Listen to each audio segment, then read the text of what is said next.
लालू यादव की एंट्री ने बिहार विधानसभा उपचुनाव को दिलचस्प बना दिया है। उपचुनाव को लेकर लालू प्रसाद यादव काफी उत्साहित हैं। दरअसल 6 साल बाद लालू यादव प्रचार के लिए उतरे थे। चुनाव के नतीजों पर लालू यादव ने क्या कहा, सुनिए। लेकर आपका क्या कहना है? तेजस्वी जी पहुंचे हुए हैं वहां पर दरभंगा। भाई को भेजे हैं वहाँ।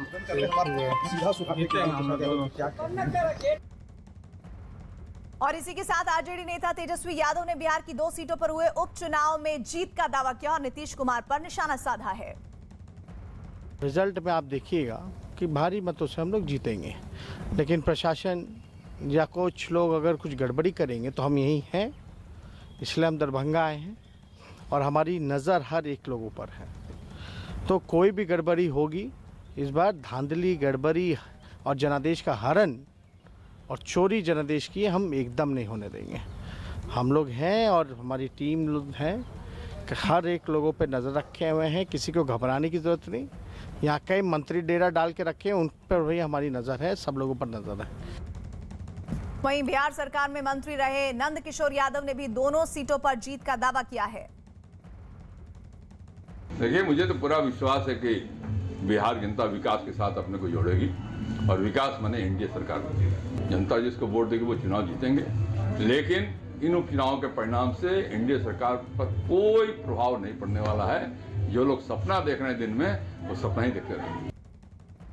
सीधे रुक कर लेते हैं बिहार से। हमारे साथ हमारे सहयोगी चंद्रमोहन जुड़ गए हैं। नंद किशोर जी को हम सुन रहे थे चंद्रमोहन, और हमने सुना तेजस्वी यादव को भी। जरा बताइए, उम्मीद और दावे किसके आगे बढ़ते हुए तेजी से नजर आ रहे हैं इन नतीजों में? बिल्कुल, देखिए 2 सीटों पर चुनाव हो रहे हैं। इसमें तारापुर में अभी आरजेडी आगे चल रही है 2250 वोट से, तो वहीं कुशेश्वर स्थान में 3300 वोट से जेडीयू आगे है। साफ तौर पर समझा जा सकता है कि जो 2 सीटों पर चुनाव हो रहा है और जब से ऐलान हुआ था उसके बाद से ही इस चुनाव को काफ़ी दिलचस्प माना जा रहा था, क्योंकि साफ तौर पर एक तरफ आरजेडी अपना चुनाव प्रचार कर रही थी जिसमें तेजस्वी यादव लगातार गाँव-गाँव घूम रहे थे, तो वहीं जेडीयू और एनडीए के तमाम नेता वहाँ गाँव-गाँव तक जाने की कोशिश कर रहे थे, वहां पंचायत तक पहुंचने की कोशिश कर रहे थे। तो ऐसे में समझा जा सकता है कि बिहार में जो इन 2 सीटों पर चुनाव हुआ है, पहली बार देखने को मिला है जब लोग गांव-गांव और पंचायत तक पहुंचने की कोशिश कर रहे हैं। और ऐसे में अभी एक सीट पर आरजेडी तो दूसरे सीट पर जेडीयू आगे चल रही है। और अब इंतजार हो रहा है कि अब जब आगे का राउंड आएगा उस समय क्या होता है। और धीरे धीरे जो है आरजेडी के नेता अब लालू यादव से मिलने के लिए पहुंच रहे हैं। कुछ देर पहले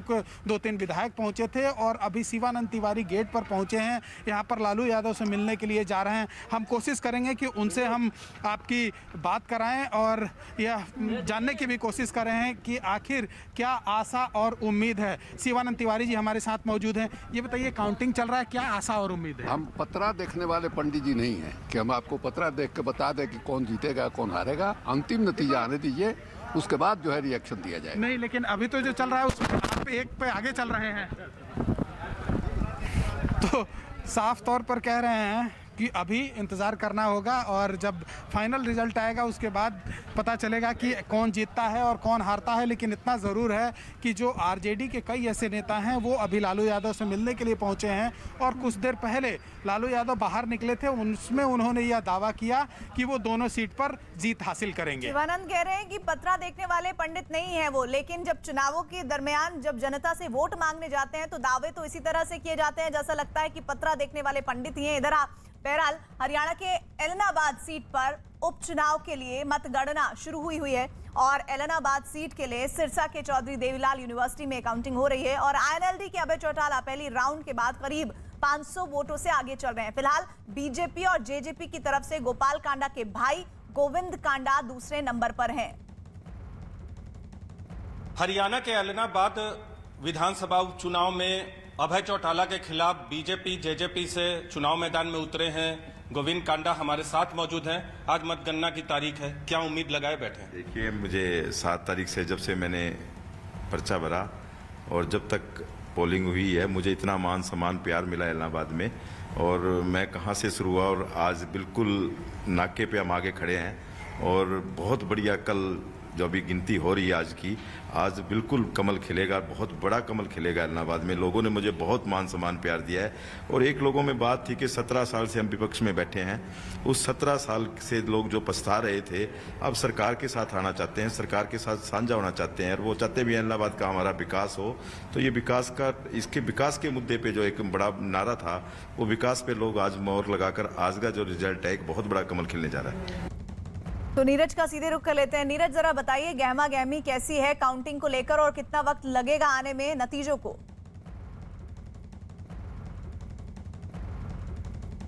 गोविंद कांडा ने न्यूज 18 इंडिया से बातचीत में दावा किया कि बड़ा कमल खिलेगा, लेकिन कमल और INLD के बीच फासला बढ़ता जा रहा है। आपसे थोड़ी देर पहले आपने बताया कि पहले राउंड के बाद जो फर्क था 500 का, वो बढ़कर दूसरे राउंड के बाद 2270 हो गया। INLD के अभय चौटाला ने लगातार बढ़त बनाई हुई है। एक बार आपको तस्वीरें दिखा दे मतगणना केंद्र की।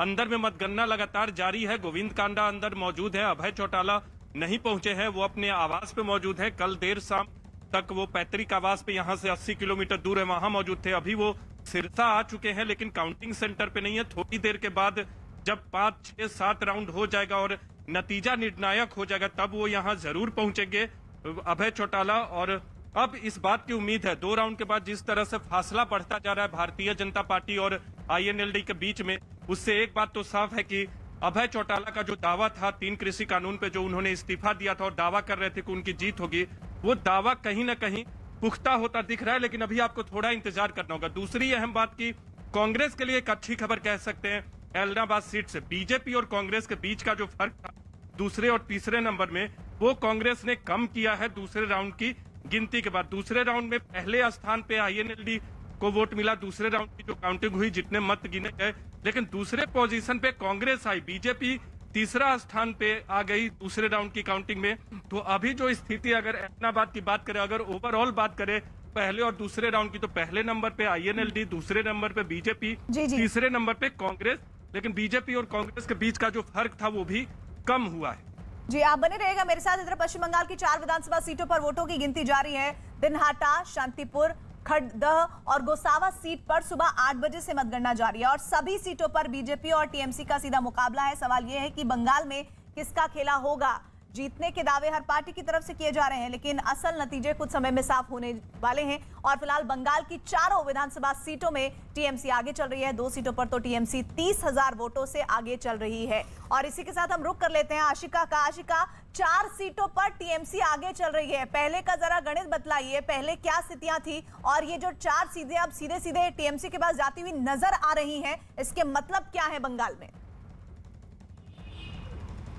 4 में से 2 सीटों पर सबसे पहले प्रीति आपको बता दूं कि बढ़त जो है वो अब इतनी ज्यादा हो गई है। सबसे पहले बात करें गोसाबा की, दक्षिण 24 परगना, जहां से जो विधायक या कैंडिडेट थे, कोविड की वजह से उनकी मौत हो गई थी। सिटिंग विधायक वही थे जो कैंडिडेट थे टीएमसी की, उनकी मौत हो गई थी, जिसकी वजह से अब उपचुनाव हो रहे हैं। वहां पर बढ़त लगभग 1 लाख की टीएमसी ले चुकी है। और उसके अलावा दिनहाटा, जहां पर नजर बनी हुई थी, निशित प्रामाणिक केंद्रीय मंत्री हैं, सांसद हैं, वो वहां से लड़े थे, जीते थे। इस्तीफा देने के बाद वो सीट खाली हुई, जहां से उदयन गुहा, जो कि टीएमसी के 2 बार के विधायक रहे, हालांकि इस चुनाव में निशित प्रामाणिक की जीत हुई थी, जैसा कि मैंने आपको बताया। वहां से 80,000 से ज्यादा की लीड टीएमसी ले चुकी है। और बाकी की दोनों सीटें, चाहे शांतिपुर हो चाहे खड़दा हो, दोनों जगहों से टीएमसी ने अच्छी बढ़त बना रखी है। तो ये जीत अपने आप में इसके क्या मायने हैं, ये भी देखना प्रीति बड़ी बात होगी, क्योंकि टीएमसी एक तरफ देश की राजनीति में खुद को उभारने की कोशिश कर रही है, दूसरे राज्यों में कदम रखने के साथ ही साथ टीएमसी खुद को प्रमुख विपक्षी दल देश का बता रही है। कांग्रेस की जगह उस भूमिका में खुद आने की कोशिश में है। ऐसे में उनकी जो प्रयास है उसको बल जरूर मिलता नजर आएगा। सबसे बड़ा ये मैंडेट है, ये तीसरी बार सरकार ममता बनर्जी की बनी है, लेकिन सबसे ज्यादा सीटें इस बार उनकी पार्टी को जनता ने दी थी। और अब उसके बाद पिछले 3 जो 1 महीने पहले ठीक चुनाव और उपचुनाव हुए थे, उसमें सारे सीटों में जीत हुई थी टीएमसी की। अब ये जो 4 सीटों पर जो चुनाव उपचुनाव हुए हैं, इसमें साफ तौर पर जो फिलहाल लीड मिलती हुई टीएमसी को नजर आ रही है